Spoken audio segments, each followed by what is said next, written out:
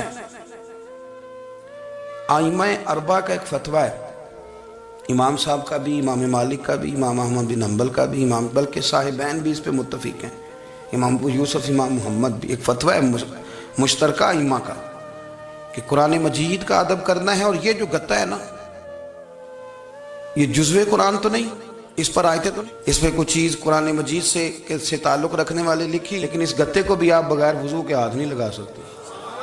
میں امت کا متفق کا آپ کو فتویٰ دے رہا ہوں، متفق کا، جس پر تمام ائمہ کا اتفاق ہے۔ بھائی یہ جو اوپر گتا لگایا جاتا ہے نا، یہ صرف قرآن مجید کی جلد کو مضبوط کرنے کے لیے لگایا جاتا ہے، اس کو بھی بغیر وضو کے چھونا جائز۔ حضرت جی گتا ہے، یہ قرآن نہیں، لیکن قانون بن گیا کہ قرآن سے جوڑ تو گیا ہے نا، قرآن سے جوڑ تو گیا ہے نا، لہذا چونکہ جوڑ گیا ہے اب قابل احترام ہو گیا ہے، اب یہ قابل اکرام ہے، اب یہ قابل اعزاز ہے، اب اس کا ادب کیا جائے گا، اب اس کا اکرام ہے۔ یہ ملنگوں کی باتیں نہیں، یہ پیروں نے اس لیے نہیں یاد کرائیں لوگوں کو کہ پیری مریدی چمکے۔ یہ سنو، پڑھے قرآن مجید 15واں 16واں پارہ، حضرت خضر علیہ السلام اور حضرت سیدنا موسیٰ علیہ السلام یہ گئے ہیں، گرتی ہوئی دیوار کو سیدھا کیا ہے۔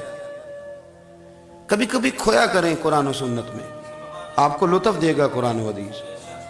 جا کے دیوار سیدھی کی ہے نبیوں نے، اللہ کے مقرب بندوں نے۔ تو حضرت خضر پوچھتے ہیں، یہ خضر بھی لفظ ہے اور خضر بھی ہے، تو جا کے پوچھتے ہیں کہ جناب یہ آپ نے دیوار سیدھی کر دی، اور بندے اتنے خشک تھے کہ پانی تک نہیں پوچھا، بیٹھنے کو چارپائی نہیں دی، نبیوں نے دیوار سیدھی کی، مستریوں مزدوروں کی طرح کام کیا، دیوار سیدھی کی تو کہا کس کی دیوار تھی، کیوں سیدھی کی، کہا 2 یتیم بچوں کی تھی، اگر گر جاتی تو خزانہ ظاہر ہو جاتا۔ کام نبی کر رہے ہیں، اور یہ نہیں کہہ رہے کہ یہ دیوار نبیوں کی اولاد کی ہے، یہ لفظ نہیں ہے نسختی۔ وَقَانَ أَبُوهُمَا صَالِحًا، فرمایا اس لیے سیدھی کر رہے ہیں کہ ان کا ابا صالح آدمی تھا، ان کا والد نیک آدمی تھا، ان کا والد۔ لوگ اتنی تیزی کے ساتھ ہٹے ہیں اصل سے، اور بڑی تیزی سے بحث ہونے لگی ہے، اور میرا دور تو بحث کا دور ہے۔ اس بیچارے کو بالکل حروف ابجد کا نہیں پتا، بحث اس سے بھی کرا لو جتنی مرضی کرا لو، لمبی چوڑی بحثیں لوگ کرتے ہیں، اور اللہ تعالیٰ معاف فرمائے نکلتا اس میں سے کچھ بھی نہیں۔ حضور سے نسبت رکھنے والی ہر شے